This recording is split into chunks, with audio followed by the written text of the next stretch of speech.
Milk, lemonade, round the corner, fudge is made. Yeah, I was just introduced to that recently, actually. Yeah. When I say recently, I mean about 20 seconds ago. And you'd never heard it before? I'd never heard it before. I said to you, if I had known of this rhyme, Yeah. it would have gone platinum in my household. I cannot believe you've not heard of this rhyme. Milk, lemonade, round the corner, fudge is made. Better with the milk, lemonade, round the corner, fudge Yeah. is made. Better with the actions. So creative. Feels like you start with that in year 2, and maybe it goes on for a lifetime. Yeah, and I think it shows an understanding of human biology. I think it does, yeah. You know, where certain liquids come from. Absolutely. Also, I think that my routine about the big 5 expulsions from the human body is basically the adult development of Milk, lemonade. It is. I don't know if that's iambic pentameter. I don't know what it is that makes it so pleasing to say. Milk, lemonade, round the corner, fudge is made. Yeah, it is iambic pentameter. It's perfect. It's Shakespearean. So good. This is what, like, when This is evergreen writing. when Chloe describes she says the average British person is so much funnier than the average American. Yeah, And she's okay. like, and that's why all British audiences are harder than American audiences. That's true. Because also we're just like sarky. We're sarky. When she heard me describe my friend as thick as pig shit, she Yeah. just couldn't believe. She talked about it for months. She loved that phrase so much, and you go like, that's something that. That's part of our vernacular. But there is something about the British way of speaking that has like all of the, and sure, there's annoying ends to it, but like Cockney rhyming slang and like regional slangs that are like based in poetry in some way. There's this like Shakespearean underbed to what people you look at, like football as a sport that people the fans of it are idiots, and I say that as one. But at the same time, are so funny. Yeah, 100%. I'm not, as you know, a big football fan, but I mean, sometimes when there's like the fans have decided we're gonna take the piss out of this guy, they come up with some sort of like rhyme, jingle, whatever. They're singing it, and you're like, mate, I mean, just a fantastic way to keep your own spirits up. Yeah. And also rinse the fuck out of this other guy. It's just 10 out of 10. That's what you want to do. Especially when a team is doing badly. It's like the I can't remember what the term is, but it's like gallows humor. Okay. Of like they start to do chants about their own team. Like if their team who are doing so badly, and as a Spurs fan, I know that feeling. Mm-hmm. But like if their team who are doing badly are suddenly beating another team, yeah, you don't want to be that. You're getting so many chants about how shit you must be to be losing to us. I love it. And I also want to say as well, this is also the British way of showing love. Yes. Like if I'm being really nice to you all the time, we're not there yet. Yeah. If I start taking the piss out of you a little bit, yeah, now we're talking. Now we've got a real relationship forming here. And that's what you're talking about with women's football. That's what I was exactly. Yeah. That's right. And for ages I was really nice. Yeah. Because there was nothing going on whatsoever. And now look, that was a while ago, but I will get back to it. One of the best moments of some fabulous women's football times recently was Jill Scott screaming at the German player, like, fuck you, you fucking idiot, or something like that.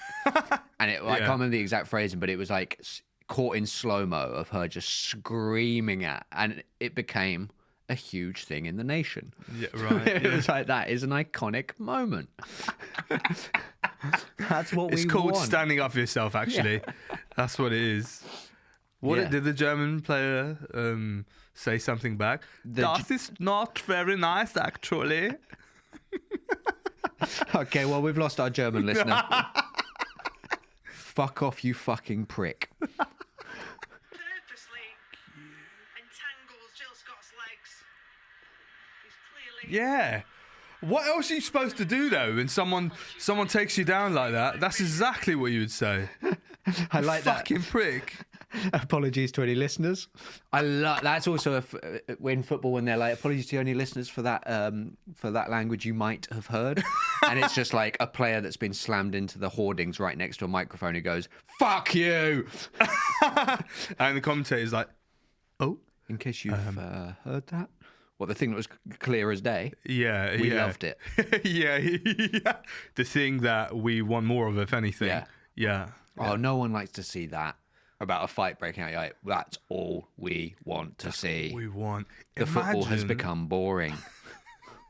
So, one of my cousins in Canada, he can't get into football. He's like a sporty guy, but he can't get into football because he feels like there's too much diving going on. Right. And he, obviously being Canadian, is a big ice hockey guy. So he's used to like, nah, fuck each other up properly. Let's get a real fight going. Sure. Do you know what I mean? And I can't understand that. Like, I can't even begin to get to grips with it because I can't understand the sport fully. It's an odd sport where you're like, sorry, so am I supposed to get good at hockey or fighting? Yeah. But also, like, I don't understand, like, when the ref... Because the ref's just like, oh, this bit's of the sport's happening now. Let it play out. But when do they do get involved sometimes? And and then they both respectfully go, yep. Yep, we're not doing that anymore. Dad split us up. It would only be right to stop. Hockey is the closest to a sport that I do enjoy in America. Okay. As in, like, I'm like basketball. It's all like, oh, no contact, and it's too small. I've talked about it. Make the pitch in basketball double the size. Then we're talking. Make the ball triple the size. Make the players 1.5 times the size. That is They're what basketball not big did. enough. Basketball did go, what about a sport, but everyone's 1.5 times bigger than you'd expect? Let's 1.5x this. Yeah. But make the court smaller. It's just, and I know this is not the case, but I look at it and I'm like, I could do the job. They're running, I don't know what the distance they're covering is, but it's not a far enough distance where you...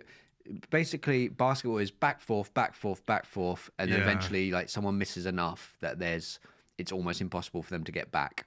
Or in the last 3 minutes, it's close enough that either one of them could win, but it's chaos. It's exciting in the last 3 minutes. I would say make the court double the size, and it will be exciting for longer because it will be more. People will be out of breath, stamina's going, and then there's like more chaos elements introduced. That's true, but as someone who's not big, into any sort of sports, other than padel, which is the greatest of all time, of course, and table tennis, which is also the greatest of all time, of course, because anything I'm involved in is that's what that is. But in basketball, I would say at least you've got a lot of point scoring happening. You've got a lot of like people are making baskets, they're shooting from like far away, then there's like a foul every so often, then they have to like get like 3 in or something like that. So it's like it's neck and neck and points are being scored.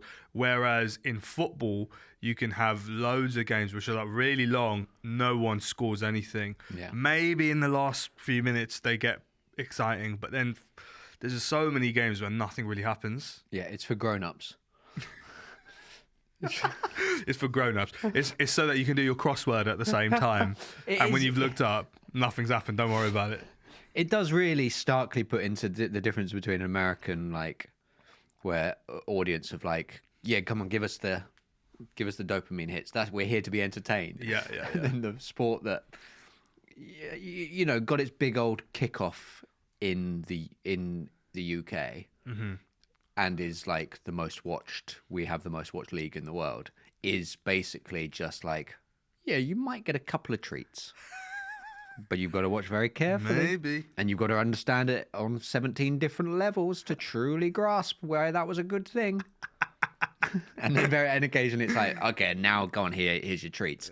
But like, it really does. This is when people go like, "Oh, I don't like reality TV." They get all snobby about, "I don't like Love Island," or "I don't like this."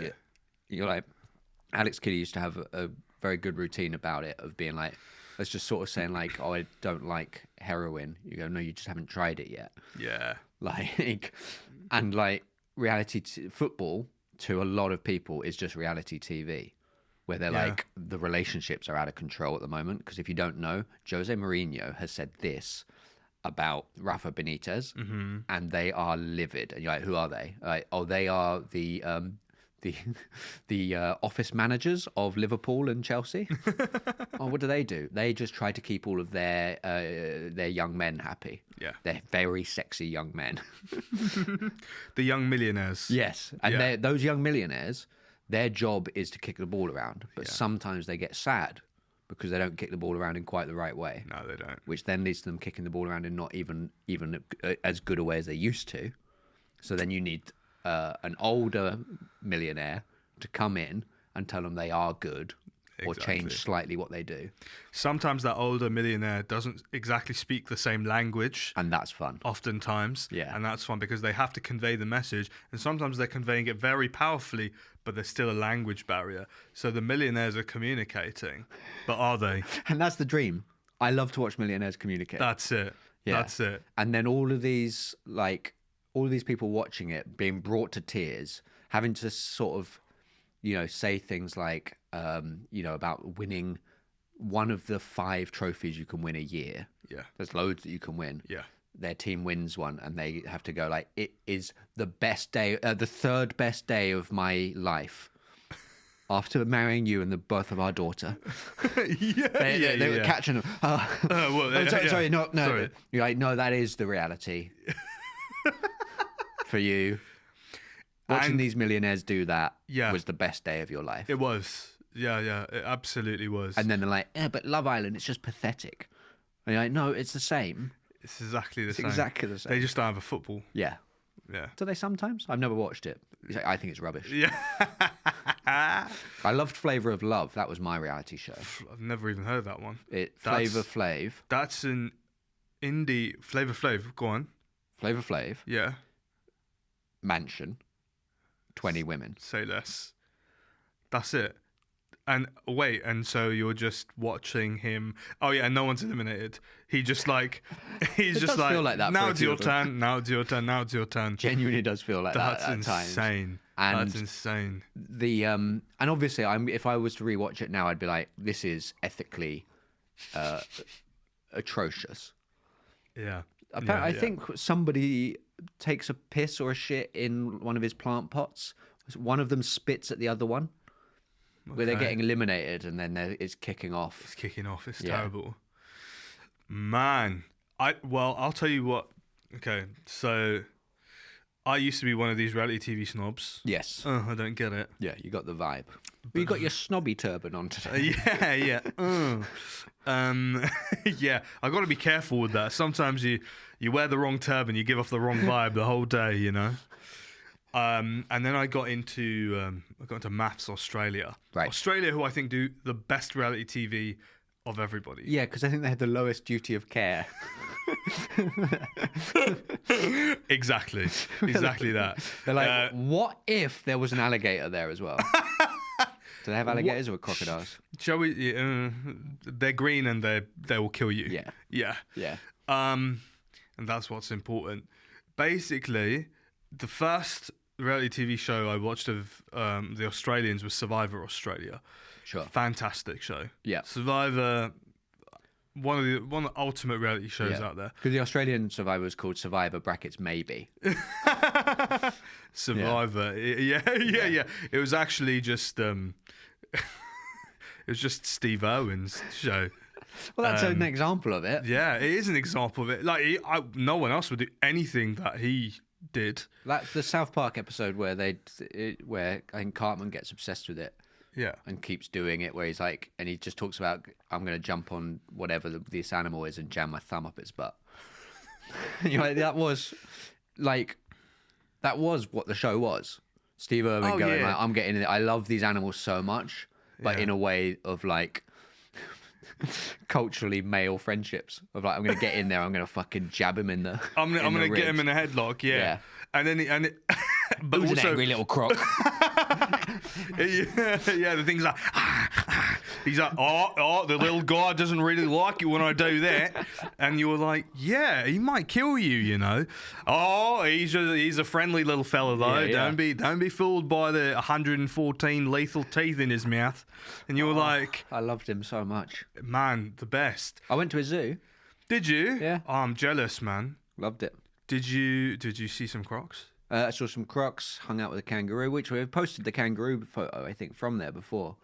I think I yeah. had long hair at the time. Yeah. Classy. Classy, classic. Yeah. Still hard for me to get my head around. Yeah. So Survivor was the first one. Then Yeah. I'll move to Maths AU, Maths Australia, which you're completely right. Yeah. Is you're right as the least duty of care for sure. It gets worse. This is the first season where I'm like, I don't think I'm gonna watch it. That's because you're getting old. That's what I'm saying. Not that you are old, Yeah, but you're I'm now getting you're older. getting to a point where you're like, we should be looking after these people a bit more. yeah. You're becoming fatherly. Yeah, I am. Yeah. I am. Yeah, I'm like, there's a lot of bullying going on, and I'm not sure I can support that in any way, shape, or form. Actually, Yeah. but I do like, I understand the allure though. Like, it's a very My interesting. It's basically you're watching like a social experiment. Yeah. You're like, okay, so what if we got like people who really want something and put them in like a pressurized situation where they might get it, they might get everything they ever wanted, plus more. But fundamentally they might not, and they're gonna get in each other's ways. Okay, go. And then you go, well, yeah, I'm interested in that. Of course. And the What, producers. sorry, the Stanford experiment. Yeah, I'm interested in that. I'll watch that. Yeah. We combine the Stanford experiment with the Milgram experiment. You know, that one with the electricity. Yeah. And we're filming all of it. Yeah. And there is a promise of a lot of money, but not actually enough to change your life in any way. Just in a way that takes care. You don't have to really work for a year or so. Yeah. And if you're smart with it and what you do afterwards, then you may be set for for a decade. Yeah. But there's every chance you're going to be so traumatized coming out of this that you won't be able to make good decisions for a while. Absolutely not. But also, you'll really love how much everyone knows you Yeah. for the first few months. And then all of that will fade away so quickly and so rapidly, you won't even understand what happened overnight. And let me just ask you a quick question. Do you happen to be any sort of ethnicity that's not Western Europe? Like, do you happen to be not white or, hear me out, neurodivergent in any way? Because here's a little treat for you, are going to get fucking destroyed. Ooh. You're going to act what you consider completely normal, and in the edit and the response from the people watching at home, you're going to get torn to pieces. Oh, you're going to get torn to pieces. Yeah. But don't worry, we're going to spotlight you. We're going to make sure if you are one of those, there's absolutely going to be no more of those around. Only you're going to be the only neurodivergent or the only brown in town. I love that, like, the traitors, they've tried to be like, no, we're gonna sort of, we're gonna sort this out, right? Because representation is important. Yeah. And I think it's probably at the start half white, half non-white, Yeah. and then within 2 weeks, it's one brown guy left, just looking around. What's happened? Yeah. What's happened? It's like the best cast of all time. And in episode 1, they're like, I think it's Serena Williams. I'm pretty sure it's Serena. And don't get me started on Venus, because she's the other traitor. What? And this Tiger Woods seems suspicious. Yes, obviously, but not for that reason. Maybe. In golf, you learn to lie a lot. That's why I said Tiger. Yeah. Come on, guys. There's a lot of logic going on here. It is those little workarounds that they come around. They go like, now I think I'm going to have to vote you out, Amir, because you're very smart. And you're very funny and obviously you're one of my best friends in here. Yeah. And for that reason, I think you're the traitor. I think it must be you, man. Yeah. What? Yeah. Huh? I helped find the other 2 traitors, though. Yeah. A bit too quickly. Yeah. A bit too quickly. And I guess in there. that's an improvement because, like, 20 years ago, the language would have been like, you see, for me, Amir, you're giving off suspicious vibes. And everyone, all the white people around the table were like, I was thinking that, actually. Yeah. Now that you brought that up, I think that's true, actually. Yeah. I'm glad someone said it. Because you are. You can't deny it. Then all of a sudden everyone's emboldened. Yeah. You can't deny you're a bit suspicious, mate. Well, that was a bit suspicious how you sort of stood up for yourself there. Yeah. That was a bit weird how we insulted you and you didn't take it. Why'd you do that? So you think Australia does the best reality TV? I think Australia does the best reality TV. I do think their traitors are unhinged. Their traitor series. And I enjoyed them a lot. I want to watch it. I haven't seen it yet. Yeah, there's one where there's one person at one point, I think they've been voted out, and he walks out and he's just like, you are all thick fucking idiots. I cannot believe you've done. And it is genuine. You're watching it, you're staggered. Like, how do they keep not voting this person out? Who is so obviously a traitor. I know you're watching the edited version, but you're like, they've got for like a 3 or 4 episode run, they're about to be voted out, and then they say something genuinely insane at the round table and aggressive, and everyone's like, "That's a good point." And then they vote out some random person who was just. Then Amir gets voted out. Yeah, Amir's gone. Yeah. I really want. I've heard a lot about this. I've heard there's some absolute like crazy people in those. Yeah. So there's one that someone is barely. You don't know they're in it until like about 3 episodes from the end. I genuinely still don't understand. And those are the people that end up winning because in any of those types of games, I think we've talked about this because when we play, it's the same thing. You've got to be kind of under the radar. Yeah. The more under the radar you are, the more likely you are to win. And all these things you pick up on like one, and your brain just gets fixated on this one specific thing. Mm. And you go, well, maybe that's still in play, even though like, I think with us, Sunil making the squeaky noise of moving his chair or whatever. And then be like, well, maybe it wasn't Sunil though, because that everything else doesn't add up. I go, I think I'm going to have to vote out another brown guy. Yeah. That's the only way I know I can be safe. Statistically, how am I going to be safer? How should I play the odds here? Yeah. Come on, guys. Let's treat this like society. And then, that was so fun. Me, Sunil, and Huge Davies were next to each other. And I think all of us were giving it the, oh, what? So you're going to come for this corner, are you? Oh, that's interesting. And then it was freaking Sunil. Right in between, man. Right in between the two of you. Yeah. Fair play to him. Can I hard right for a second? Hard right this, yeah. Because I want to talk. This is so fresh in my head. I was doing some new material. Yeah. Last night, did a couple of gigs. Lovely. And I went back and I closed a night to do some new material. It was an open mic night, and it was the first time I've been back to one of those in years. And it was fun, I presume, and everything went smoothly. It was so fun. It was so smooth, and I was just right in the middle, you know. Yeah. 10 people better than me, 10 people worse, you know. I couldn't believe it. I was like, I said to the guys, I was like, I can't believe that you have the stamina to have 20 people on a night. And it was a bringer gig, so everyone else was also a comic. Oh, so when I came in like maybe, I don't know, 20 minutes before the end. And I was like, just as a heads up, like, I know I'm about to test this material. Yeah. Like, who's a comic? And everybody was like, yeah. And I was like, I shouldn't have done this. Yeah. Shouldn't have done this. Well, they were being supportive to each other and all of that, but also it exposed so much of my insecurities, because I was like, oh, I've got everything to lose here, don't I? Because I got to be good, because I'm like the furthest ahead here career-wise. I can't not be good. Yeah. They're expecting me to be good. They're all going to think I'm shit if I try something and it doesn't work. Why did I agree to this? Yeah, I'm it's like- 100% waste of your time, I'm afraid. It's panic stations. Yeah. And I realised this, unfortunately, way too late when I was already there. And then there was this actor on before me who was like quite like experimental, edgy, like doing these crazy, like, really towing the line type of jokes that the comics were loving. Sure.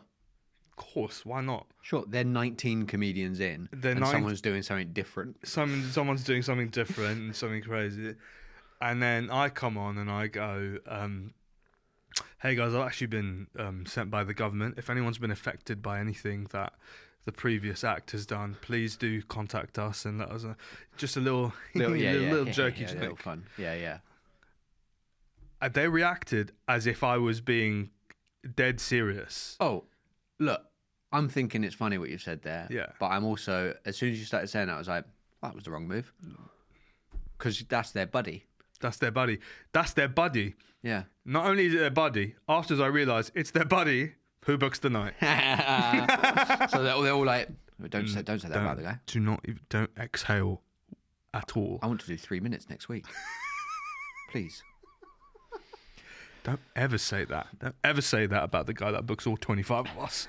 But I remember that when I was doing them, where you go like, you're there and you're like, you're tired because you're trying to do as many of these gigs as you can. Yeah. And but you're trying to stay the whole time because you want to show respect to the gig, and you're doing that. And then the person on at the end, you're just like, okay, well, this is someone I don't need to worry about because this is nothing to do with me now. Exactly. Yeah. Yeah, I have fulfilled my obligation. Yeah. Yeah. And I also said, because I was on at 10. Yeah. I was like, when did you guys start? 2 p.m. 7. Yeah, it was about that, to be fair. Literally, it could have been. They said 7:30, and I was like, yeah, I mean, if this was me, I would have been mentally checked out an hour ago. Yeah. What am I? Guys, I do appreciate it. Thank you. But that was not the right move for me to make. For you guys who booked Daman, good move, correct. For Daman saying yes, bad move. He fucked it. But they promised me it would be better next week, so I'm going back next That's week. nice, but you're yeah. They've demoted you to opener. They need you to work your way back up. It just brought back so many of those memories. Yeah. Because you never did the bringer thing, right? Because that wasn't really a thing. Yeah. Whereas like this thing, I was like, mate, like you guys, it kind of reminded me the sort of I don't know why an Italian word is coming to my mind right now. I don't speak Italian, okay, but the forza, the like courage and drive that you need to do comedy, especially at the start. Man, it's so much. Yes. Oh, yeah, It's so much. Like you're probably working a 9 to 5, and now you're going to all of these like long ass nights, basically at least 3-4 nights a week, ideally. Yeah, and all you've got is a few minutes on stage to try and suddenly be like, and here's some really good jokes, but also trying to learn stagecraft and learn to be comfortable on stage when the whole thing is built around attention of like, all right, I've only got that much time and I need to really make a splash here because there's 20 of us. I need to stand out in some way. Yeah, exactly. I need to figure out authentically like what is good and what isn't good. Yeah. But it's mainly in front of my peers. Yeah. Am I going to get a good enough example? Am I going to learn enough? But I need to. Yeah. There's no choice. And so big up you guys, man. You're out there. You're doing it. If you watch live comedy, if you're one of our listeners that watches live comedy, listen. You're a hero. You're the real heroes out there. You're the real heroes. No, I mean us who actually write the comedy and perform it and reherse it. Yeah. You'd be depressed without us. Yeah. Yeah. You need us.